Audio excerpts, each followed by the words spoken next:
Lines மீடியாவுக்கு நீங்கள் அளித்து வரும் ஆதரவுக்கு மிக்க நன்றி. தொடர்ந்து எங்களுடன் இணைந்திருங்க. லைக் பண்ணுங்கள், சப்ஸ்கிரைப் பண்ணுங்கள், நண்பர்களுக்கு பகிருங்க. நாம் இணைந்து பயணிப்போம். லைன்ஸ் மீடியா தமிழ் உறவுகளுக்கு வணக்கம். இன்றைய அரசியல் களம் நிகழ்ச்சிக்கு தங்களை அன்போடு வரவேற்கிறேன். வணக்கம். வணக்கம் சின்னா. தமிழக அரசியலில் ஒரு 25 வருஷம் ஒரு 30 வருஷத்துக்கு மேலே ஒரு ஒடுக்கப்பட்ட சமுதாயத்திலேருந்து வந்த திருமாவளவன் அவர்கள் பண்ணுற அரசியல் நிறைய பேசுபொருளாகவும் ஆயிருக்குது, நிறைய வளர்ச்சியும் கொடுத்துருக்கணும். இப்போ இந்த 2026 தேர்தலில் அவருக்கு கொடுத்த இந்த 8 சீட்டு சமூக வலைதளம் ரொம்ப பெரிய பேசுபொருளாக இது விமர்சனத்துக்கு உள்ளாயிருக்குது. ஏன் தேமுதிகாக நீங்கள் இவ்வளோ கொடுத்தீங்க, விசிகாக ஏன் குறைவாக கொடுத்தீங்கன்னு பரவலாக பேசுகிறாங்க. இதை திமுக கொடுத்ததுடைய நோக்கம் என்னவாக இருக்கும், அதை திருமாவளவன் வாங்கிறதுக்கான காரணம் என்னவாக இருக்கும், உங்கள் பார்வையில் சொல்லிவிடுங்க. இல்லை, திமுக கொடுத்ததுக்கு நோக்கம் ஒன்று பெருசாக கிடையாது. தேமுதிகவுக்கு ஏன் அள்ளி கொடுத்தாங்க, திருமாவுக்கு ஏன் கிள்ளி கொடுக்குறாங்க அப்படிங்கிறதுக்கு பெரிய ஒன்றும் இல்லை. வெறும் தெலுங்கு பாசம். அதை எல்லாம் முடிவு பண்ணக்கூடியவர்கள் இடத்துல இருப்பவர்கள் எல்லாமே தெலுங்கர்களாக இருக்கிறாங்க. இல்லை, நீங்கள் எந்த விஷயம் சொல்ல போனாலும் குறிப்பிட்டு ஒரு மொழியை டிஃபைன் பண்ணி இதனால தான் கொடுத்தாங்கன்னு ஜஸ்ட் லைக் தட் மாதிரி அப்படியே போகிற போக்கில் அப்படி சார், அதுதான் சார் நடக்குது. அதுதான் நடக்குது. அந்த நடக்குதுன்னா அதை தான் சொல்ல முடியும். நம்ம வேற இட்டுக்கட்டிலாம் சொல்ல முடியாது. சரி, நீங்கள் சொல்கிற மாதிரி அது தெலுங்கு பாசத்தில் கொடுத்துருந்தாலும் வைகோவுக்கு இன்னொரு 5 சீட்டு சேர்த்து கொடுத்துருக்கலாம். வைகோவுக்கு யாருக்கு கொடுக்கணும் அப்படிங்கிறது இருக்குல்ல, யாரை தட்டி வைக்கணும், யார் நம்மளா இருந்தாலும் யாருக்கு கொடுக்கணும் அப்படிங்கிறது இருக்குல்ல, அதுலேயும் ஒரு அளவு இருக்குல்ல. அதுதான் வைகோ என்னென்ன மாதிரியான பேச்சுகள் பேசினார் அப்படிங்கிறது இருக்குல்ல. அதையெல்லாம் கடந்து தேமுதிக மீதான பாசம், விஜயகாந்த், இந்த நெட்வொர்க்கு, அதை இயக்கக்கூடிய சக்திகள் யாரு, அது பார்க்க வேண்டியிருக்குல்ல. தேமுதிகவை லாபி யாரு அப்படின்னு பார்க்கறது இருக்குல்ல. அதை வச்சு தான். இன்னொன்று, வைகோ காலம் முடிஞ்சு போச்சு. வையாபுரி அதை ஒன்றும் கட்டி எழுப்ப போகிறது கிடையாது. அப்பா இருக்கிற வரைக்கும் அது ஓடும். அப்படிதான் முடிஞ்சு போச்சு. இப்போவுமே கூட அது முடிஞ்சு போச்சு. ஆனாலும் திராவிட பாசத்தில் வைகோவையும் மதிமுகவையும் வாழ வைக்கிறார்கள், தேமுதிகவை வாழ வைக்கிறார்கள். அது வைகோவுக்கு கூட நீங்கள் கொஞ்சம் மனசாட்சி இது பண்ணிக்கலாம். தேமுதிக விஜயகாந்தோட முடிஞ்சு போன கட்சி.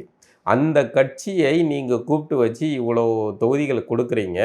உங்கள் கூடவே இருக்கிற ஒரு செவ்வாழையை இவ்வளோ நாள் உங்களுக்காகவே குரல் கொடுத்துட்டு உங்களுக்கு உள்ற கத்தி குத்து கல் குத்து வெறியில் எல்லாத்தையும் குறுக்க புகுந்து வாங்கி வாங்கி முதுக ரணகலமாக காயமாக்கின திருமாவளவனை நீங்கள் இழிவுபடுத்துறீங்க அப்படின்னா அதுக்கு பின்னாடி இருக்கிற அரசியல் என்ன? இதுதான் ஒன்று. தேமுதிகவுக்கு பின்னாடி இருக்கிறது தெலுங்கர் லாபி, அங்கே திமுகவில் இருப்பது தெலுங்கர் லாபி. இன்னொரு நான் 2 பாசிட்டிவான விஷயத்த பார்க்குறதில்ல. நம்ம இயக்குனர் அண்ணன் கூட கொந்தளிச்சிருந்தாப்புல, நடிகராக வேற நடிக்கிறாரு. இப்படி ஒரு அவருக்கு இடதுசாரிக்கு சீட்டு, ஒரு இடதுசாரி அதுக்கு சீட்டு கொடுக்கலங்கிறத விட இந்த மாதிரி திருமாவுக்கு இப்படி அவமானப்படுத்துகிறாங்க அப்படிங்கிற கொந்தளிப்பில் ஒன்று எழுதிவிட்டாப்புல. திராவிடம்னா என்ன, அது கொள்கை, அது ஒரு 2 வார்த்தை அப்படி இப்படி திராவிடம்னா அது தெலுங்கு தான் கொள்கையாவது அப்படின்னு போட்டாப்ல. ஏவாவேலுனா முதல்வர், துணை முதல்வர், அவ்வளோதான் முடிஞ்சு. நேரடி அட்டாக். இப்போ நான் சொல்ல வந்தது என்னன்னா, இந்த சம்பவத்தின் மூலமாக திராவிடம் என்பது தெலுங்கர் நலனை பாதுகாக்கக்கூடியதுதான். திராவிட முன்னேற்ற கழகம் அல்ல, அது தெலுங்கர் முன்னேற்ற கழகம். இனிமேல் நாமளே கூட அதை அப்படியே தான் குறிப்பிடலாம். திமுக என்பதை தெலுங்கர் முன்னேற்ற கழகம் என்றே குறிப்பிடலாம். திராவிடத்தை சேர்க்க வேண்டியதில் சரியில்லை. ஏன்னா அவர்கள் இப்போ 2009க்கு அப்புறம் தமிழர்களுடைய உருவான எழுச்சி, விழிப்புணர்வு காரணமாக சீமானுடைய வரவு, ஊரெல்லாம் தமிழ் தேசியத்தை கொண்டு போனதுக்கப்புறம் அவர்களுக்காக தொடர்ந்து அதை மெயின்டைன் பண்ண முடியல. ஆமாப்பா, நீங்க அலர்ட் ஆயிட்டீங்கப்பா சொல்லும் போது மக்களை கேட்கறாங்க, ஒரு வேலை இருக்குமோ அப்படிங்கிற என்ன இருக்குமோன்ற லைட்டா காது ஆடுது, இருக்குமோ அப்படின்னு வந்துட்டுல. இதெல்லாம் இந்த எபிசோட்ல இந்த 26 தேர்தல் மூலமாக பட்டவர்த்தனமாக வெளியே வந்திருக்கு. இல்லைன்னா கடைசி வரைக்கும் திட்டி கொண்டு இருந்த பிரேமலதாவை அரசியலில் முன்ன பண்ண இருக்க தான் செய்யும், அதெல்லாம் நம்ம புரிஞ்சுக்கிட்டோம். ஆனால் பிரேமலதாவை கூட்டு கொடுக்க வேண்டிய தேவை என்ன இருக்கு? அதுவும் இடதுசாரிகளையும் திருமாவையும் புறக்கணித்து விட்டு அவ்வளோ முக்கியத்துவம் கொடுக்க வேண்டிய தேவை என்ன இருக்கு? இல்லை, ஒவ்வொரு தொகுதியிலும் ஒரு 500 ஓட்டு 1000 ஓட்டு முன்ன பின்ன ஜெயிச்ச தொகுதிகளே ஏறக்குறைய 20-25 தொகுதிகள் இருக்குது. ஒரு 5000 வாக்கு கிட்ட தோத்த தொகுதிகளே அவ்வளோ இருக்குது. வெற்றி பெறதுக்கான வாய்ப்பு சதவீதம் அதில் உயரும். அதெல்லாம் எப்போ? அதை இப்போ தேமுதிக மூலியமா கன்சல்டேட் பண்ணுறதுக்கான அதெல்லாம் எப்போ? இன்னைக்கு ஒன்றுமே இல்லை. தேமுதிக இன்றைய தேதிக்கு ஒன்றும் கிடையாது. அது விஜயகாந்தால் கட்டி எழுப்பப்பட்டது, விஜயகாந்தால முடிக்கப்பட்டது, அவ்வளோதான் முடிஞ்சு போச்சு. இன்னைக்கு நீங்கள் அதை முடிந்து போனதுக்கு உயிர் கொடுக்குறீங்க. அதுக்கு ஒரே பாசம் உங்களுடைய மனவாடு பாசம் தான். அதை நீங்கள் இதை மனவாடு பாசம் அப்படின்றீங்க.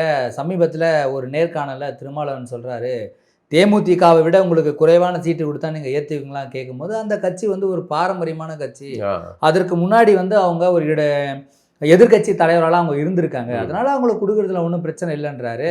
இதே மாதிரி தான் காங்கிரஸில் தமிழகத்தில் வாக்கு இல்லைனாலும் அவங்க ஒரு தேசிய கட்சி, அதனால அவங்களுக்கு கொடுக்குறதுல தவறு இல்லை அப்படின்னு சொல்றாரு. இதை தான் வந்து நம்ம சொல்றோம், ஏன் திருமாவளவன் இப்படி அசிங்கப்படுகிறார் என்றால் இதெல்லாம் அசிங்கம் இருக்குது. இது கண்டிப்பா இது அசிங்கம் தானே. இப்போ இந்த ஸ்டேட்மெண்ட் திருமாவளவன் கொடுக்க வேண்டிய தேவை இருக்கு. பொதுவில் கொந்தளிப்பு உருவாக இருக்கு. கொந்தளிப்புனா பெரிய அதுக்காக ஏன் கொடுக்கலன்னு எல்லாம் கேட்கறாங்க. ஆனா திருமாவளவன் தவிர மற்றவன் எல்லாம் கொந்தளிக்கிறான். திருமாவளவனுக்கு ஒரு அநீதி நடக்குது, அல்ல விசிகாவுக்கு ஒரு அநீதி நடக்குன்னு மற்றவன் எல்லாம் கொந்தளிக்கிறான். ஆனா விசிகாக்காரங்க முட்டு கொடுத்துக்கிட்டு இருக்காங்க, சப்பக்கட்டு கட்டிக்கிட்டு இருக்காங்க. தலைவர் சமூக வலைத்துல கேக்குறாங்க. அது வந்து கீழ்நிலையில இருக்கிறவங்க கேட்பாங்க, கொஞ்சம் உணர்ச்சி வசப்பட்டு கேட்பாங்க. மற்றபடி எல்லாம் வந்து அதை ஓகே நமக்கு நடந்துடுச்சு அநீதி, அதை இன்னையோட மறந்துருமா அப்படின்னு தண்ணி தொளிச்சு அப்படி கடந்து போற மாதிரி போறதுக்கு தான் இருக்கிறாங்க.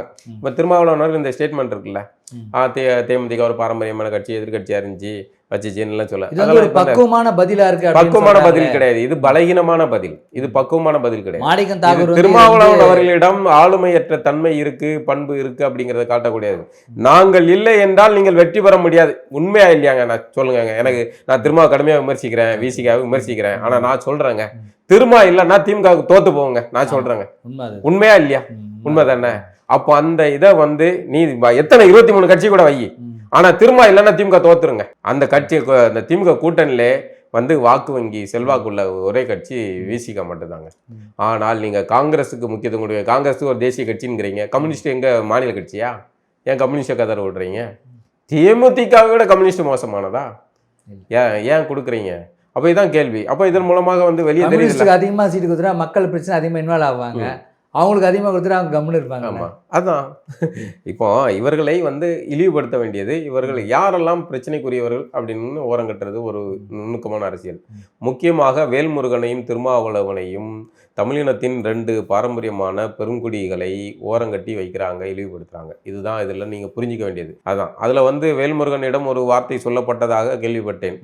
நீங்கள் வந்து மேதகு அவர்களை குறித்து சொன்னதாக ஒரு இது கேள்விப்பட்டேன், உண்மையாக பொய்யான்னு தெரியல. ஆனால் அப்படி சொல்லியிருக்கிறார் அப்படின்னு ஒரு தெலுங்கு அமைச்சர் ஒருத்தர் வந்து இந்த வார்த்தையை விட்டுருக்கார்.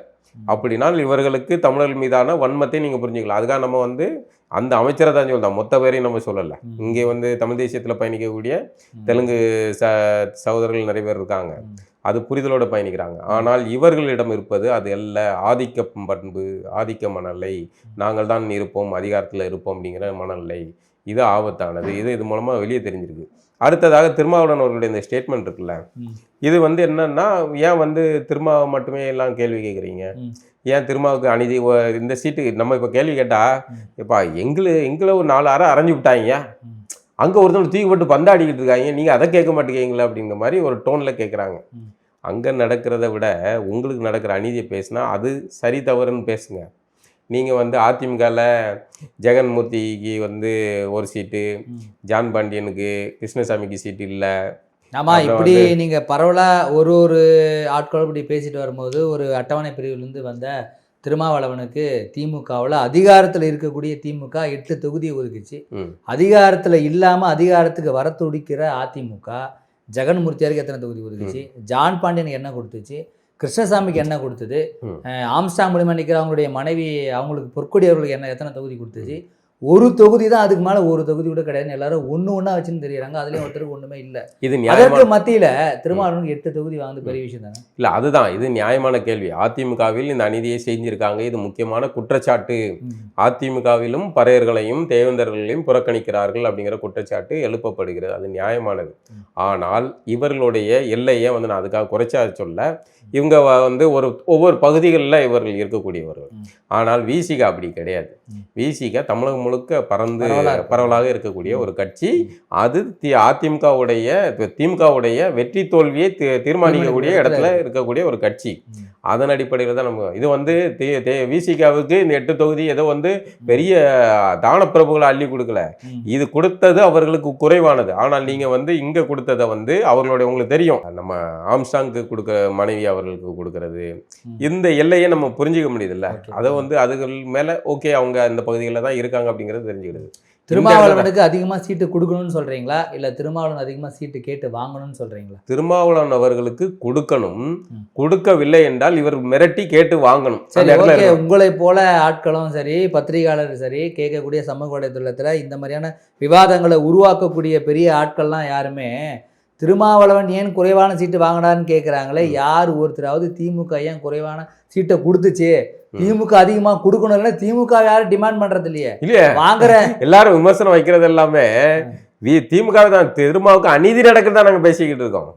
திருமா இந்த அநீதிக்கு அறிந்தோ அறியாமல் துணை போகிறார் தான் பேசுகிறார். அவருடைய பலகீனத்தால அவர் துணை போகிறார் அப்படின்னு தான் பேசிக்கிட்டு இருக்கோம். இதுதான் நீங்க ரெண்டுக்குமான வித்தியாசத்தை புரிஞ்சுக்கணும். திமுக ஏன் என்ன சொல்றாங்க, திமுக அதிகமா கொடுத்துருக்குமே, நீங்களா திமுக கேட்டிருக்கணும். அதான் விமர்சிக்கிறோம். நீங்க அவன் உங்களை இழிவுபடுத்துறான் சார். நீங்க மானங்கட்டத்தனமா அங்க நிக்காதீங்க அப்படின்னு நாங்க சொல்றோம். என்ன பண்ண முடியும்? நீங்க அதை புறக்கணிங்க. அவனை அதிகாரத்துக்கு வரவிடாம பண்ணு, ஆட்சி அதிகாரத்துக்கு வரவிடாம பண்ணு, பாடம் வரும்ல, வழிக்கு வருவான்ல. இந்த தேர்தல் நீங்க மண்ணே கவுங்க சார். நீங்க சட்டமன்றத்துக்கே போக வேண்டாம். சட்டமன்றத்துக்கு பையும் நீங்க ஒன்றும் கிழிச்சு தள்ளிடல. வேங்க வெளில மழை தண்ணியை கலந்து குடிச்சு ஊற்றி கொடுத்தானுங்க. அதை அவனாலே கலந்து அவனாலே குடிச்சானு கேவலமான குற்றச்சாட்டை போட்டாங்க. மூடிக்கிட்டு தான் இருந்தீங்க, சட்டமன்றத்தையும் மூடிக்கிட்டு இருந்தீங்க, வெளியே மூடிக்கிட்டு தான் இருந்தீங்க. அதிமுக ஆட்சியில் இப்படி நடந்துதான் இருந்திருப்பீங்களா? நான் கேட்குற கேள்வி நியாயமானதா இல்லையா? இருந்திருப்பீங்களா இல்லையா? ஆனால் நீங்க ஏன் வாய் மூடிக்கிட்டு இருந்தீங்க? என்ன கிழிச்சிட்டீங்க? சட்டமன்றத்தில் போய் என்ன செஞ்சீங்க? பிஜேபி ஆளக்கூடிய சங்கிகள் தேசத்துல கூட இந்த மாதிரியான ஒரு குற்றச்சாட்டை செய்ய மாட்டாங்க. ஆனால் பாதிக்கப்பட்ட மக்களையே அவர்களுக்கான கலந்து குடிச்சிட்டாங்க அப்படின்னு எவ்வளவு கேவலமான ஒரு குற்றச்சாட்டை செஞ்சீங்க. திரும்ப ஏன் மௌனம்? இதை கேட்டா என்ன பண்ணுவீங்க நீங்க? உங்களை மாதிரி ஆளுகள் ஏன் திரும்ப மட்டும்தான் கேட்க வேண்டுமா? மற்றவர்கள் அதிமுகவில் இருக்கிறார்களே, பட்டவனை பிரிவை தெரிந்த தலைவர்கள், கட்சிகள், அவர்லாம் கேட்க மாட்டாங்களா? கூட்டணி ஆட்சி உங்களுடைய ஆட்சி, அவனுக்கு சொரணை இல்ல. அதிகாரத்துல இருக்கிற அமைதியா இருக்கிறாங்க. அதிகாரத்துல அதை நீ கேட்க வேண்டியது கேட்கணும். அதிமுக இந்த விஷயத்தை எடப்பாடி பழனிசாமி திருமாவளவனுக்கு ஒரு கேள்வி எழுப்புறாரு. ஏன் எடப்பாடி பழனிசாமி யாரும் அட்டவணை ஓட்டு போடலையா? போட்டிருக்காங்க. அவங்க கேட்கல, போய் கேட்கணும் தான் நாங்க சொல்லிட்டு இருக்கோம். அதிமுக இதை அரசியல் பண்ண தெரியல, அதிமுகவுக்கு துப்பு இல்லைன்னு சொல்றோம். இவ்வளவுனா ஆம்சாங் படுகொலை நடந்திருக்கு. ராதிகா செல்வி வெங்கடேஷ் பண்ணையார் என்கவுண்டர் நடந்ததுங்க. அதை திமுக கருணாநிதி நயவஞ்ச நரி அப்படிங்கிறத எவ்வளவு அழகா பயன்படுத்தினாரு. அழகா அந்த அந்த சூழலை பயன்படுத்தி அவங்களுக்கு எந்த அரசியலுமே எதுவும் தெரியாது. அவர்களை தேர்தல் அரசியல் கொண்டு அமைச்சு கடைசியில் ஒரு இணையமைச்சர் வரைக்கும் கொண்டு போய் உட்கார வச்சாங்கல்ல.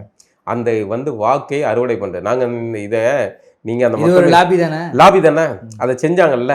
இங்க ஏன் செய்யல, அதிமுக ஏன் செய்யல அப்படிங்கறத நம்ம கேட்கிறோம். ஒண்ணு இது கடந்து நீங்க சோசியலா ஒரு பார்வை பார்க்கக்கூடிய ஒரு கட்சின்னு ஒண்ணு இருக்கு, ஐடியாலஜிக்கலாக இயங்கக்கூடிய. ஏன் மற்ற திமுக கூட பாஜக கூட உறவாடிக்கிட்டு இருக்கு. ஏன் திரும்ப சொல்றாரு பாஜக உள்ள விட மாட்டேன், திரும்ப தானே கொந்தளிச்சுக்கிட்டு இருக்காரு. திமுக கொந்திருக்காங்களா? எப்போனாலும் பார்த்தாலும் வெள்ள கூட பிரச்சனை, திரும்ப தான் பிரச்சனை, திமுக பிரச்சனை இல்ல. அதை தான் சொல்றேன். பாஜக வந்தா திரும்பவுக்கு நேரடி பிரச்சனையா எதுவும் இல்ல. அவரு இயங்கிட்டு தானே இருக்க போறாரு. நானா ஏன் திருமாக்களே மட்டும்தான் பாஜகவை எதிர்க்கணும்னு நேர்ந்து விடப்பட்டுக்கா சார்? ஏன் திமுக காரன் பேசக்கூடாதா? ஏன் பிஜேபி எதிர்க்கணும்னா திருமாவை இறக்கி விட்டு பேசுங்க அப்படின்னு ஏன் கிளப்பி விடுறீங்க? ஏன் மனுஸ்மிருதி எதிர்க்குன்னா விசிகா தான் பேசணுமா, திரும்ப தான் பேசணுமா? ஏன் திமுக காரனுக்கு வாய் இல்ல? நீங்க தானே பெரியார் அதை இது பண்ணாரு, சாட்சி விட்டாரு, நெற்றி நரிச்சுன்னா நீங்க தானே பேசிட்டு வந்தீங்க. பேசுங்கப்பா, நீங்க எதிர்த்து பேசுங்க, பாஜக எதிர்த்து சண்டை போடுங்க.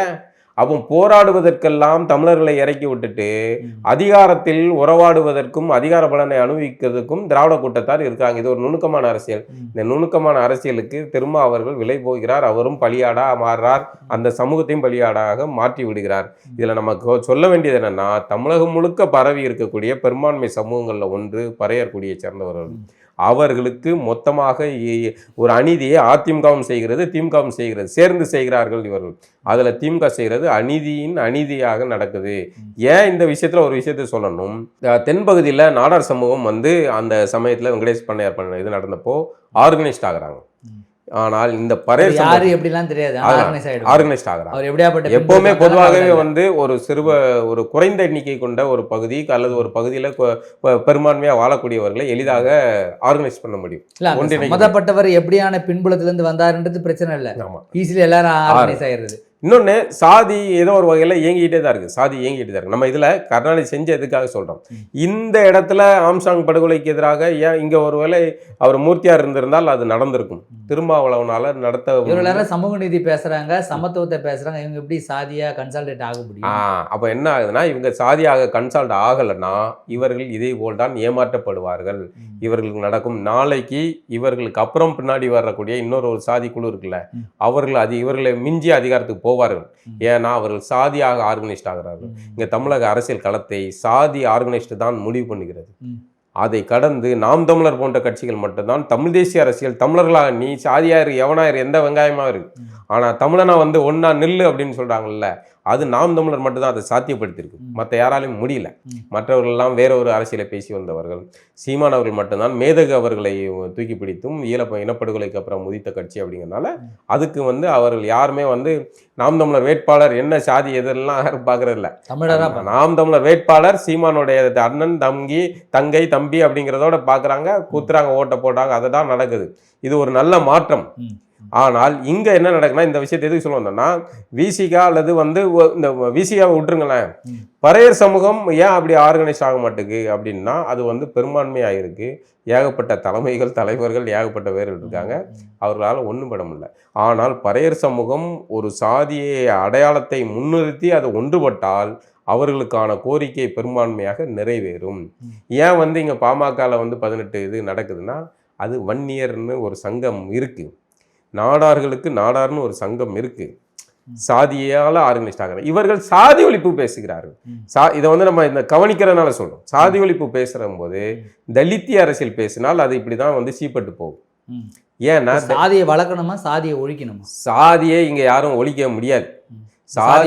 சாதியை சமத்துவப்படுத்துறது தான் இதுக்கு வந்து தீர்வு. அதுக்கு சாதி பெருமை பேசுறவனுக்கு சாதியை வளர்க்கணும்னு இருக்கும், சாதியால அடிமைப்பட்டவனுக்கு சாதியால துன்புறுத்தல் சாதியை வளர்க்கணும்னு தோணும். அவனுக்கு சாதியை அவன் ஆர்கனைஸ்ட் ஆகணும்னா அவன் எதால ஒடுக்கப்படுறானோ அதனாலதான் அவன் ஆர்கனைஸ்ட் ஆக முடியும். இப்ப கருப்பர்களை எப்படி வந்து ஆர்கனைஸ்ட் ஆக முடியும்? அவன் ஆர்கனைஸ் ஒன்னானாலும் இவன் விடமாட்டிருக்கான்ல. இல்ல, அதாவது கருப்பர்களை எதன் பேரால், நிறத்தின் பேரால் ஒடுக்குறாங்க. இப்போ அவன் எப்படி வந்து அதை எதிர்த்து அவன் சண்டை போடணும்னா அந்த நிறத்தின் பேரால தான் அவன் ஒன்றிணைய முடியும். அப்போ இவர்கள் எதன் பேரால ஒடுக்கப்படுகிறார்களோ அதன் பேரால் தான் இவர்கள் ஒன்றிணையணும். அதன் பேரால தான் அவர்கள் ஒன்றா நிற்கும் போது தான் அது பெரும்பான்மை பலமா இருக்கும். எதிரில் நிற்கிறவன் பயப்படுவான், அதிகாரத்தை நோக்கி பயணிக்க முடியும். இவர்கள் அதுக்கு மாறாக வந்து சாதி ஒழிப்புன்னு இல்லாத பயணத்துக்கு போயிட்டு இருந்தாங்கன்னா அது இப்படி தான் முட்டு செந்தில் போய் தான் நிற்கும். அந்த வேலையை செய்யறதுக்கான வேலையை தான் திருமாவளவன் செய்கிறார். அது வந்து எங்கேயும் பறையர்களுக்கு விடுதலை அடையாது. அவரு வேணா 2 எம்எல்ஏ ஆவார், 2 MP ஆவாங்க, 4 பேர் ஆவாங்க, அது நடக்குமே இல்லையே. இது இவர்களால் பறையர்களுக்கு என்ன லாபம்னு கேட்டால் ஒரு நயா பைசா லாபமும் இருக்காது. நீங்கள் பேசும்போது நடுவில் ஒரு வார்த்தை சொன்னீங்க, இந்த மாதிரி வேங்கை வயல் பிரச்சனையில் வந்து திருமாவளவன் அவர்கள் வந்து கேட்காத ஒரு என்ன எங்கே போனார் அப்படின்ற மாதிரி கேட்டிங்க. ஒரு சந்தேகத்துக்காக கேட்குறேன், தமிழ்நாடு முழுவதும் அட்டவணை பிரிவர் பாதிக்கப்படும் போதெல்லாம் திருமாவளவன் தான் முன்னாடி இன்னும் போராட்டத்தை எடுக்கணுமா, திருமாவளவன் தான் கொடி தூக்கணுமா, திருமாவளவன் தான் அதுக்காக கத்தணுமா? அதை தவிர்த்து அட்டவணை பிரிவு தலைவர்களே இல்லையா? இல்லை பொது சமூகத்திலேருந்து தலைவர்கள் இல்லையா? இல்லை அதிமுக திமுக போன்ற ஆளை துடிக்கிற கட்சியில் தலைவர்களே கிடையாது, திருமாவளவனுக்கு மட்டும்தான் அந்த கடமை இருக்குதா? இன்னைக்கு வந்து அடங்க மறு அத்துமீறு திருப்பி அடி அப்படின்னு பேசி எந்த சமூக மக்கள் ஒடுக்கப்பட்ட நிலையில் இருக்கக்கூடிய மக்களை ஆர்கனைஸ் பண்ணி அதில் பெருவாரியாக வந்து நீங்கள் மறுத்தாலும் மறுக்கவில்லை என்றாலும் பறையர்கள் தான் அந்த கட்சியோடைய பெரும்பான்மை வாக்கு வங்கி, சரியா? அப்படி ஆர்கனைஸ் பண்ணி அந்த சமூக மக்களின் பிரதிநிதியாகத்தான் சார் நீங்கள் உள்ளே போனீர்கள்.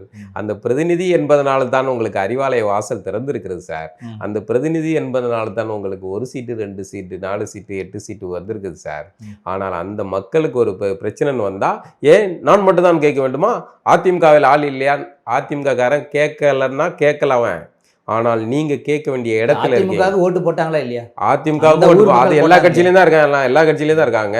அதனால எல்லா கட்சியும் ஒரு அநீதி பாதிக்கப்பட்டவன் ஒரு அநீதி நடக்குன்னா அவன் வந்து அந்த கட்சிக்காரன் அல்ல சாதிக்காரனா இருக்கணும்னு அவசியம் இல்ல சார். கண்ணு முன்னாடி ஒரு எல்லாரும் கேட்கணும் அததான் சார் எல்லாரும் கேட்கணும். அதை விட அந்த இடத்துல பாதிக்கப்பட்டவனோட இருக்கிறவன் இருக்கான்ல அவன் கூடுதலா கேட்கணும்னு சொல்றான். பாதிக்கப்பட்டவனோட திரும்ப இருந்தாரு, பாதிப்பை ஏற்படுத்தணும் யாராவது கேள்வி கேட்டாங்களா? அவனுதான் யாராவது ஏன்டா பாதிப்பு அவனை யாரும் கேள்வி கேட்க, பாதிக்கப்பட்டவனை கேள்வி கேட்கறதோட விளைவு தான் வந்து திமுக வந்து ஏன் வந்து அவர்களே பாதிக்கப்பட்டவர்களே கேள்விக்குள்ளாக்குறீங்க, அவங்களே குற்றவாளி ஆக்குறீங்கன்னு நம்ம கேள்வி கேட்கிறோம். அது யாரு? திமுக அரசுக்கு தெரியாதா, போலீஸுக்கு தெரியாதா யாருன்ட்டு? ஏன் அது எப்படி வந்து ஒரே நாளில் வந்து ஆடியோவை கட் பண்ணி ஒரு அம்மா பையன்ட்டு அப்படி தான் சொல்லுவாங்க, எவன் என்ன 2 ஏக்கர் நிலம் 2 லட்சம் பணம் கொடுத்தாலும் கூட ஒத்துக்காதன்னு தான் சொல்லுவாங்க. உங்கள் அம்மா சொல்லுவாங்களா சார்? பைசா வாங்கிக்கடா ஒத்துக்கா, நீ தான் வந்து அதில் இதை தூக்கி போட்ட அப்படின்னு ஒத்துக்கான்னு சொல்லுவாங்களா சார்? அப்போது எவ்வளோ குயுக்தியாக வந்து உளவுத்துறை அதை ஆடியோவை கட் பண்ணி விட்டு வெளியே விடுது. அந்த கட்சியில் கூட்டணியில் வெங்காயம் உரிச்சிக்கிட்டு இருக்கீங்களா நீங்கள், என்ன பண்ணீங்கன்னு கேட்க தானே செய்வான். மற்ற அதிமுககாரனை கேட்கறதுக்கு ஒன்றும் கிடையாது. ஆனால் இவர்களை கேட்பதற்கு இதற்கு இந்த இடத்துல ராமதாஸ் இருக்காரு அப்படின்னா யாரும் கேட்க போகிறது கிடையாது. நீங்கள் யாரோடைய பிரதிநிதியாக வந்து உட்கார்ந்துருக்கீங்க, அந்த நாற்காலில் யாரோடைய பிரதிநிதியாக இருக்கீங்க அப்படிங்கறனாலதான் உங்களை நோக்கி அந்த மக்கள் கேள்வி எழுப்புறாங்க. ஒரு நெருடல் இருக்கும். சரி, நம்ம என்ன கூட்டணியில இருக்கிறது இல்லாத ஆட்கள் கேட்கலாம். இல்லதான் இல்லாதவனுக்கு தான் அறிவே இல்லையா, அவன் அரசியலே பண்ண தெரியலையா? இல்லன்னா வந்து ஆம்சாங் கொலையை வந்து பிரமாமா அரசியல் பண்ணிருக்கலாமே. அந்த அரசியல் பண்றதுக்கான அறிவே இல்லையாங்க. எதிர்த்தரப்பு தான் அந்த இதே இல்லையா. இல்லைன்னா இப்படி அரசியல் பண்ணிருக்கலாம். இன்னும் சட்ட ஒழுங்கு பிரச்சனை இவ்வளவு நடந்துகிட்டு இருக்கு, அது எப்படி அரசியல் பண்ணிருக்கலாம்? அங்க அந்த அணி பலகீனமா இருக்கு. அது கட்சி பிடிச்சி அதை பாதுகாக்கிறது, சங்கிகள்கிட்ட இருந்து அதை பாதுகாக்கிறதுல அது பெரும் போராட்டமா இருக்கு. இன்னொன்று, ஐடியாலஜிக்கலாக இயங்கக்கூடிய கட்சிகளும் ரசிகமனையில் இயங்கக்கூடிய கட்சிகள்னு இருக்கு. அது வந்து இப்போ சீமான் அண்ணன் வந்து தமிழர்களுக்கு ஒரு அநீதி நடக்கு, ஆந்திராவில் 20 பேரை சுட்டு கொள்ளிட்டாங்க அப்படின்னா நம்ம வந்து விசிக கேட்க மாட்டோம், அதிமுக கேட்க மாட்டோம், திமுக கேட்க மாட்டோம். ஏன்னா சீமான் அண்ணன் நீங்கள் ஏன்னா கேட்கல, அது தமிழனுக்கு எங்களை போட்டு அடிச்சுக்கிட்டு இருக்காங்கன்னா ஏன்னா கேட்கலன்னு யாரை கேட்பான்? சீமானை கேட்பான். சீமானை கேட்கறதுக்கு உரிமை இருக்கு, கேட்பான். ஏன்னா நீங்கள் தமிழர் அரசியல் பேசிக்கிட்டு இருக்கீங்க, நீங்கள் சாதி அரசியல் பேசலை, தமிழர்களுடைய நலன் சார்ந்த அரசியல் அதன் முன்மை வச்சு பேசுகிறீங்க. அப்போ அங்கே ஒரு அநீதி நடக்குன்னா எனக்கு மற்றவனை கேட்குறத விட உங்கள்கிட்ட கேட்குறது எனக்கு உரிமை இருக்குன்னு நான் நினைப்பேன். சீமானா நீங்கள் பண்ணது தப்புண்ணே, இதை ஏன் கேட்கல, நீங்கள் இதை ஏன் பேசலை அப்படின்னு கேட்போம். சரி தானே? அதே மாதிரி தான் இது. இதில் வந்து நீங்கள் கூட்டணியில் அதிகாரத்தில் இருக்கீங்க, முக்கியமான இடத்துல இருக்கீங்க. சார் ஒரு கார் உரசிச்சு, பைக்காரன் முறைச்சி பார்த்துக்கு தான் அடிச்சேன்னீங்க, கூட்டமாக போய் அடிச்சிங்க, பிடிங்கினீங்க. டிஜிபி அலுவலக வாசலில் ஒருத்தரை வந்து அடிச்சிங்க, நீங்கள் தான் அடிச்சிங்க. என்னென்ன முறைச்சி பார்த்தா நாங்கள் அடிப்போம்னு சீமானன் தான் சொன்னோம். ஆமாம், அவரும் சொல்லி வாங்கி கட்டினாரு, அடிச்சிங்க. கடைசியில் அவரை தூக்கி உள்ள போத்தி குண்டாஸ் போட்டேன். இதிலெல்லாம் உங்களுடைய செல்வாக்கை இறக்க முடியுதில்ல, முடியுதா இல்லையா? ஏன் அது வேங்க வெயில செய்ய முடியல? ஏன் அதை மடைமாற்றி? ஏன் வந்து ஆம்சாங் படுகொலை உங்களால் வந்து பெருசாக கொண்டு போனார்? ரஞ்சித்து கொண்டு போனார், அதை வந்து யாரும் கலந்துக்க கூடாதுன்னு ஏன் சொன்னீங்க? திமுகவுக்கு இப்போ பிரச்சனை வந்துடக்கூடாது அந்த விசுவாசத்தை காட்டினீங்களா? அந்த விசுவாசத்துக்கு அவங்க குத்துனாங்க. முத்துக்குமார் இறுதி ஊர்வலத்தை ஏன் மடைமாத்தினீங்க? இவ்வளவுத்தையும் பார்த்துக்கிட்டு தான் இருக்கும். இது வந்து அதிகாரம் ஆதாரமற்றது. இது எது ஆதாரமற்றதெல்லாம் இல்லை. நான் அந்த இடத்துல அந்த பயணத்துல நான் இருந்தவன், சாட்சியாக இருந்தவன் நான் எங்கேயும் சொல்லுவேன். அது எல்லாத்தையும் கவனிச்சுக்கிட்டு தான் இருக்கேன், எல்லாத்தையும் பார்த்துக்கிட்டு தான் இருக்கேன், சும்மா இல்லை. இப்போ வந்து ஆம்சாங் நியாயப்படி என்ன பண்ணியிருக்கணும்? ஆம்சாங் எவ்வளோ பெரிய இஷ்யூ, அது எவ்வளோ பெரிய சட்டம் ஒழுங்கு நடந்துகிட்டு இருக்கு, ஏன் மடை மாத்துறீங்க? திருமாவளவன் அவர்களை பேசுறதுக்கும் எடப்பாடி பேசுறதுக்கும் நல்லா இருந்திருக்கும். முன்னாள் முதலமைச்சர் அவர் பேசியிருக்கலாம், அவர் சிபிஐ. அதனாலதான் இப்போ அவங்க வந்து சீட்டு கொடுத்துருக்காங்க. நான் இந்த சீட்டு கொடுத்தது சரிதான், அதை வந்து சிறப்பாக அரசியல் பண்ணுங்க. இந்த இது வந்து அரசியல் தான், அரசியல் பண்ணணும். அது எப்படி கருணாநிதி வந்து அதிமுக ஆட்சிகளில் வெங்கடேச பண்ணையார் சம்பவத்தை வந்து அரசியல் பண்ணாரோ, அதுபோல் இங்கே வந்து ஆம்சாங் படுகொலையை அதிமுக அரசியல் பண்ணியாக வேண்டிய தேவை இருக்குது. இது எடப்பாடியார் அவர்கள் அந்த அவங்களுக்கு கொடுத்த பொற்குடி, அவங்களுக்கு கொடுத்த இடம்ங்கிறது சரியான தேர்வு தான். அது என்ன கேட்டால் அனைத்து பிரிவை சேர்ந்தவர்களும் அனைத்து கட்சியை சேர்ந்தவர்களும் வந்து இந்த இதில் அவர்களை பொதுவாக வெற்றி பெற வைக்கணும், அதை செய்யுங்க அப்படின்னு தான் சொல்கிறேன். ஒழுங்கு சந்திச்சிருக்குதுன்றீங்க. திருமாவளவன் வந்து சட்டம் ஒழுங்கு நல்லா தான் இருக்கு, ஒன்றும் திருமாவளவன் மட்டுமா அண்ணன் தோழர் வீரபாண்டியன் முத கொண்டு எல்லாரும் முட்டு கொடுத்துக்கிட்டாங்க. இதெல்லாம் புலம்புறதுக்கான அவசியமே கிடையாது. ஏன்னா நீங்கள் தேர்தல் கூட்டணி வச்ச உடனே, தேர்தல் முடிந்தவுடன் எப்பா உங்களுக்கு எனக்கு இருந்த உறவு முடிஞ்சு போச்சுப்பா, நீ ஆட்சி அதிகாரத்தில் இருக்க, நான் எதிர்கட்சி வரிசையில் இருக்கேன், நான் மக்களோட பிரதிநிதியாக பேசியிருக்கணும். ஆனால் நீங்கள் என்ன ஆனீங்க? அண்ணா அறிவாலயத்து திராவிட கம்யூனிஸ்டுகளாக மாறினீர்கள், நீங்கள் திராவிட சிறுத்தைகளாக மாறினீர்கள், அண்ணா அறிவாலயத்தின் சிறுத்தைகளாக மாறினீர்கள். அதனுடைய விளைவு தான் உங்களுக்கு இந்த அநீதி நடக்குது. இனியாவது தெரிஞ்சுக்காங்கன்னு பார்த்தா இப்பவும் சட்டம் ஒழுங்குலாம் சூப்பராக தான் இருக்குன்னு பேசுனீங்கன்னா, அது சட்டம் ஒழுங்கு தவறாக இருக்குன்னு சொல்லுங்க சார். கூட்டணியில் நேர்ந்து விடப்பட்ட ஆடுகளா நீங்க? அப்புறம் வந்து நிறைய இந்த மாதிரி அட்டமை பிரிவு நடக்கிற இந்த பிரச்சனைகளில் தமிழர்களாக நம்ம எல்லாரும் ஒன்று சேருவோம், ஆர்கனைஸ் ஆகும் அப்படின்னு சொல்கிற சீமான் அவருடைய நிலைப்பாடு என்னவா இருக்கும்? சீமான் அவர்கள் இந்த மாதிரியான விஷயங்களை எப்படி கையாளுறாரு? அந்த மக்களுக்கு சீமான் செய்கிற போராட்டங்கள், சீமான் செய்கிற செயல் ஒரு திருப்திகரமா இருக்குமா? எப்படி சீமானுடைய இல்லை, இது வந்து சீமான் அவர்கள் இந்த சாதி விமர்சி அந்த சாதி விமர்சி இல்லை, தமிழனா ஒன்று சேரு, நான் இந்த இடத்துல ஒரு விஷயத்தை சொல்லி குறிப்பிட விரும்புகிறேன். அது தனியாக கூட நம்ம பேசுவோம். அதாவது சீமான் அவர்களுடைய வரவுக்கு பிறகு அல்லது தமிழ் தேசிய எழுச்சிக்கு பிறகு இன்னைக்கு பொதுத்தளத்தில் அந்த தமிழ் பிள்ளைகள்கிட்ட ஒரு சாதியை கடந்த தமிழனாக நிற்கிறக்கூடிய எல்லாருக்கும் சாதி இருக்கும், எல்லாருக்கும் சாதி இருக்கும். அதே சமயம் நிற்கிறது நம்ம தமிழர்கள், நம்ம நாம் தமிழர் பிள்ளை, அந்த பார்வை உருவாயிருக்குல்ல, அதுவே வந்து பெரிய விஷயம் தான் நான் சொல்றேன். அதை கடந்து மற்ற இந்த மாதிரியான படுகொலை நடக்கும்போது அந்த படுகொலையை கண்டிக்கிறதுக்கான திராணி இருக்குல்ல, அதெல்லாம் நீ சாதியாக என்னை பார்த்து எனக்கு ஓட்டு போடாத அப்படின்னு சொல்ற திராணி இருக்குல்ல, அது சீமானவர்கள் வேற எந்த வகையில நீங்க விமர்சனம் பண்ணலாம். ஆனா இந்த விஷயத்துல நீ எனக்கு வந்து என் வேட்பாளர் என்ன சாதின்னு நினைச்சு நீ ஓட்டு போடாது, அவன் தமிழனா நினைச்சு போடு அப்படின்னா நீ போடு அப்படின்னு சொல்ற திராணி இருக்குல்ல, அது சரியானது, அது அவசியமானது. அதே சமயம் நடக்கிற அநீதிகள் நடந்தால், வேங்க வயல் பிரச்சனை நடந்தால் அதை குறித்து பேசுறதுக்கான திராணி இருக்குல்ல, அது பேசணும். கண்டன அறிக்கையை வெளியிட்டு கவின் படுகொலை வேற என்ன செய்ய முடியும்? ஆனால் நியாயப்படி செய்யணும். அதை வந்து பாதிக்கப்பட்ட பக்கம் போராட்டம், பாதிக்கப்பட்ட திராவிடத்துக்கிட்ட இருந்து அதிகாரத்தை வாங்கறது மட்டும்தான் தமிழருடைய பெரிய குறிக்கோளா இருக்கக்கூடாது. ஒரு தமிழகிட்ட இருந்து சக தமிழனை காப்பாற்ற வேண்டிய கடமையும் நாம் தமிழருக்கு இருக்கு. தமிழர்கள்ட்ட புரிதலை உண்டு பண்ண வேண்டிய தேவை இருக்குல்ல. இது வந்து நீங்க ஒரு 800 ஆண்டுகளுக்கு மேல ஆயிடுச்சு நீங்க அடிமையா இருந்து உங்களுக்குள்ளே பிரிச்சிருக்காங்க. இப்ப இருக்கிற சாதிகள் எல்லாம் வந்து யாருன்னு நினைக்கிறீங்க? எல்லாம் ஒரே தாய் பிள்ளைகள் தான், ஒண்ணுக்குள்ள ஒன்ன வந்து பிரிந்தவர்கள். ஒரு தொழில் செஞ்சவங்க சார், மரத்தை வச்சு ஒரு தொழில் செஞ்சவங்க ஒரு சாதியை உருவாயிட்டாங்க, மண்பானை வச்சு ஒரு தொழில் செஞ்சவங்க ஒரு சாதியை உருவாயிட்டாங்க, மீன் பிடிச்சவங்க ஒரு சாதியை உருவாயிட்டாங்க. இப்படி ஒரே தகப்பன் தாய் வழி வந்தவர்கள் தான் பல நம்ம செஞ்ச தொழிலின் அடிப்படையில் தான் இவ்வளோ சாதிகள் உருவானது. இப்போ இந்த சாதிகளையே வர்ணாசிரம அடிப்படையில் இவர்கள் பிரித்து நம்மளை இதுவரைக்கும் ஆண்ட விஜயநகர கூட்டத்தார், இப்பவும் ஆண்டுகிட்டு இருக்க விஜயநகர கூட்டத்தார் இந்த வேலையை செஞ்சுக்கிட்டு இருக்காங்க. இப்போ உங்கள் மூளையில் இருக்கிற இந்த பிரிவினையை வந்து நீங்கள் மாற்றுறதுக்கு நீண்ட கால செயல்பாடு தேவை. இது நாளைக்கு ஆரம்பித்து சீமான் வந்து பேசிட்டு அதெல்லாம் அது சரியாகாது, அது முடியாது, அது சீமான் காலத்தில் முடியாது. நீண்ட கால பயணம் இது. சின்னதான ஒரு சின்ன சலசலப்பை உருவாக்குறோம், இல்லை நீ அவனும் வேற இல்லை எல்லாம் அண்ணதம்பி தான் அப்படிங்கிற எண்ணத்தை உருவாக்குற வேலை, கருத்தியல் வேலை. நம்ம ரொம்ப பேசுறது தான், நம்ம அடிக்கடி கருத்தியல் சொல்கிறோம்ல. எண்ணத்தில் விதைக்கிறது, சிந்தனையில் விதைக்கிறது, சிந்தனையில் மாற்றம் வர்றது. இந்த இடத்துல ஒரு உதாரணத்தை சொல்லி முடிச்சுக்கலாம். இப்போ நாம் தமிழர் கார்த்திகா அவர்கள் இருக்காங்கல்ல, இன்னைக்கு வந்து திருச்சி மாநாட்டில் கார்த்திகா பேரை சொல்லும்போது வந்து அவ்வளோ ஆதரவு, அது அவ்வளோ உற்சாகம் குரல் கேட்குது இல்லை. அது வந்து எல்லாம் வந்து அந்த சமூகத்தை சேர்ந்தவர்களா? இல்லை, எல்லாரும் நாம் தமிழர் கார்த்திகாவை தன்னுடைய சகோதரியாக பார்க்குறாங்க. அவர் வெளியே போனால் திட்டுவாங்க, அது வேற விஷயம். ஆனால் இன்னைக்கு பார்க்குறான்ல, ஒரு மாற்றம் உருவாகுது, சிந்தனையில் மாற்றம் உருவாகுதுல்ல, அது நடக்குதுல்ல. அந்த எண்ணத்தை விதைக்கிறதுக்கு ஒரு தலைவன் வர வேண்டி இருக்குல்ல. அது மாதிரி ஒவ்வொரு விஷயங்களும் படிப்படியாக நடக்கும். இன்னைக்கு கார்த்திகா அவர்கள் ஒவ்வொரு தொகுதியும் அவர் வேட்பாளர், ஆனால் தமிழகம் முழுக்க சுற்றுப்பயணம் போய் அனைவருக்கும் பேசுகிறாங்க. எல்லா இடத்துலையும் கார்த்திகாவை கொண்டாடுறாங்கல்ல.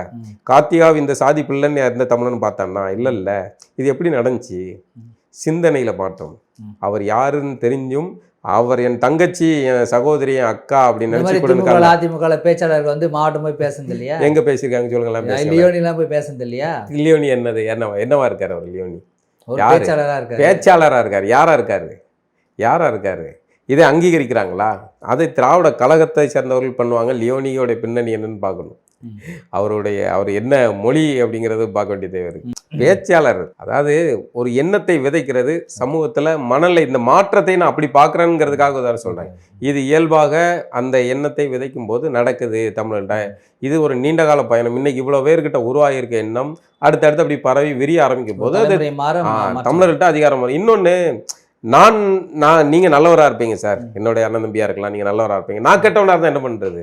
உங்களுக்கு தமிழர் அரசியல், நம்மெல்லாம் தமிழருங்கிற சிந்தனை, நீங்கள் புத்தகம் வாசிக்கிறீங்க அல்லது இப்போ சீமான உரை கேட்குறீங்க, தமிழ் தேசிய அரசியலுடைய உரையை கேட்குறீங்க.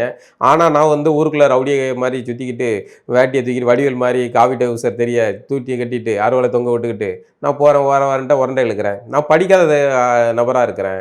நான் எந்த ஐடியாலஜியும் எனக்கு தெரியல. தமிழர்னா யாருன்னு தெரில, திராவிடர்னா யாருன்னு தெரில. நான் ஒரு தவறு செய்கிறதுனால நீங்கள் தவறானவரா? இல்லை. இப்போ உங்களுக்கு வர்ற மாற்றம் எனக்கு வரல. நான் முட்டாளா இருக்கலாம், ஆனா உன்னை சேர்த்து அரசியல். ஆனா என்ன திருத்த வேண்டிய தேவை இருக்கு. நான் திருந்தலன்னா நாளைக்கு என்னுடைய பிள்ளை கூட திருந்தலாம், அவன் படிக்கலாம், அவனுக்கு புரிதல் வரும்ல. அதை படிப்படியாக தான் செய்ய முடியுமோ இல்லையா?